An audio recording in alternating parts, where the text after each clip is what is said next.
quote from Francis Bacon. It says, natural abilities are like natural plants. They need pruning by study. A lot of people have good abilities, they have good talents, and I've been interchanging this ability and talent so that I'll be able to understand it better. So a lot of people have good talent, natural talent that are quite raw. In its rawest form, that not everybody will actually engage with that talent because of the way it comes raw. So however, if they're able to clean it up, fine-tune it, and make it better, people will tend to relate with it much more better.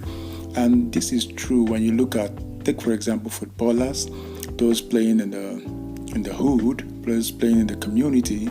They might actually be talented, but there's still some rawness, rough edges around their skills. But when they get drafted, when they get picked up, moved to a different division, maybe someone sees them during a talent hunt and picks them and put them in a good team, and then they get to train with professionals, you start seeing changes in the way they play. They begin to have a better composure on how to manage ball, how to know that the game is not always only about them, that there is something called a team and they have to fit into that team.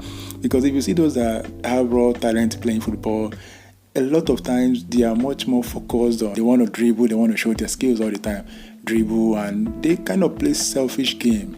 But when they are drafted into bigger teams, bigger clubs, you see them having, the coach kind of tells them, okay, yes, you are good at this, you are good at this, but you also have to consider others, because at the end of the day, it's a team thing.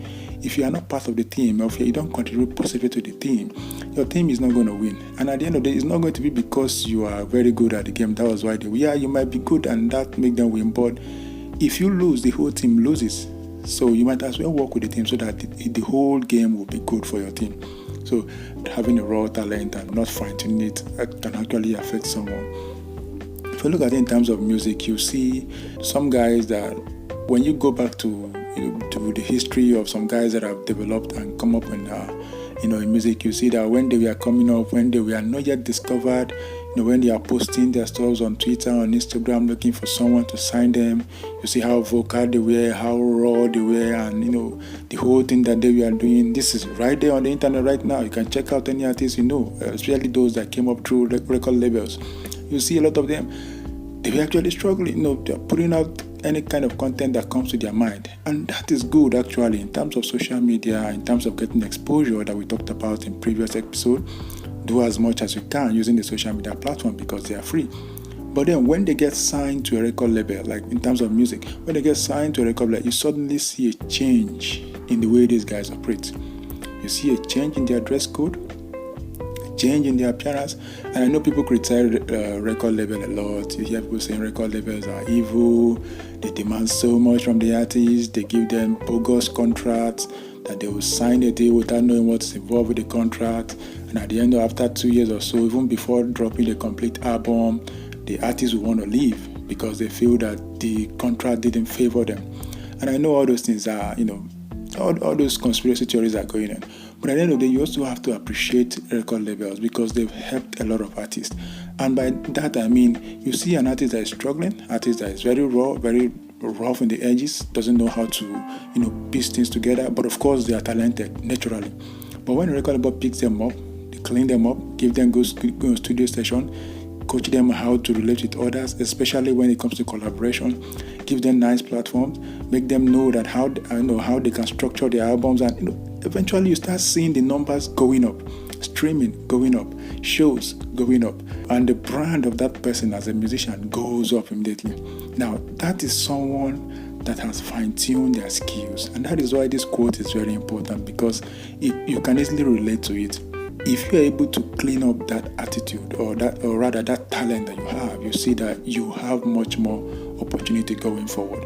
And this can be true in many ways. If you get to relate it to music, of course I related it to music, get to relate it with even business. Okay, take for example Mike Tyson. When Mike Tyson was coming up, if you listen, I listened to one of his podcasts where he was talking about being young and being, in the street, fighting, beating up people, doing all sorts of things. That was how he was growing up.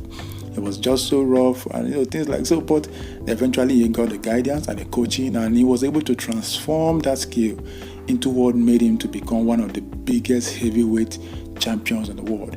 Even after retiring, he is still revered as a boxing icon. You can imagine that. So imagine if that skill was not refined. Imagine if it was not fine-tuned. Imagine if it was not cleaned up and it's still in the street. Of course, look around your community. There are those, it depends on where you live actually. You will still see those that are in the street fighting, causing all kind of mayhems. And they are still there. They are not cleaning up. They are still there in the street, doing whatever thing they can, beating up people, causing troubles. They're not great, but meanwhile, that kind of skills that they have, if they're able to clean it up, they can actually do well, either in boxing, kickboxing, or wrestling, or whatever thing. But they know they're right there in the street, fighting every day, causing trouble. You see them every day with one injury or the other, and that doesn't help them. But that's because they have that skill to fight. They are not scared of anybody. They have that courage. They can face anything. They don't care. But they are not fine-tuning. But if they're able to fine-tune it, maybe they can make a living out of it. Maybe they can become world champion. I was watching this guy the other day, Ngannou. He's also a kickboxing champion in the UFC. And after one of his matches, he went back to his home country, and then he was, I saw a video of him throwing sand in the tipper. He was with the guys throwing sand in the tipper, filling up the tipper with shovel.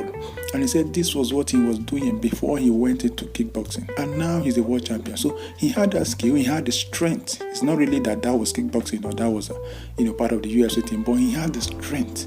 He had that ability, he had muscle and everything, but he was using it in a different way. But when that strength and everything was transformed, cleaned up, and now channeled into kickboxing, he is now one of the world best. He has titles. He has beaten those you wouldn't expect that he would beat, given his history. He's not been long in the game, but he has been winning titles. That is how a skill can be transformed. That is how a talent can be transformed. That is how energy can be transformed in a person, and it becomes something better. It all takes studying. You just have to study. You just have to learn from others. Either you can learn it directly or someone can teach you. So that also has to do with coaching. That is why a lot of people pay for coaching. I know when you hear about coaching, a lot of us, we are kind of skeptical, thinking that, okay, you have to pay someone to coach you something that you can actually learn. What is there? What is it teaching me? But coaching you, they're able to hold you accountable to whatever thing you are supposed to do. And that eventually helps you to clean up your activity, especially your attitude.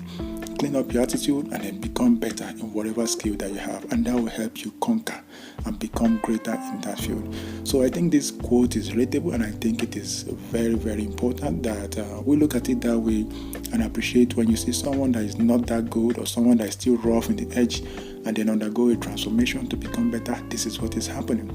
Skills is not just enough. The ability is not just enough when they are raw, but when they are being cleaned up, you see a sudden spike in the growth, in the appreciation, and in whatever thing that they can get to benefit from having that skill, that ability, and that talent. So that's what I got to say on this. What do you think about this quote? Let me know in the comment section if you're watching this on YouTube. And thank you, by the way, for watching this on YouTube. And do subscribe. And if you're listening to it on podcast, I really appreciate if you follow. And thank you.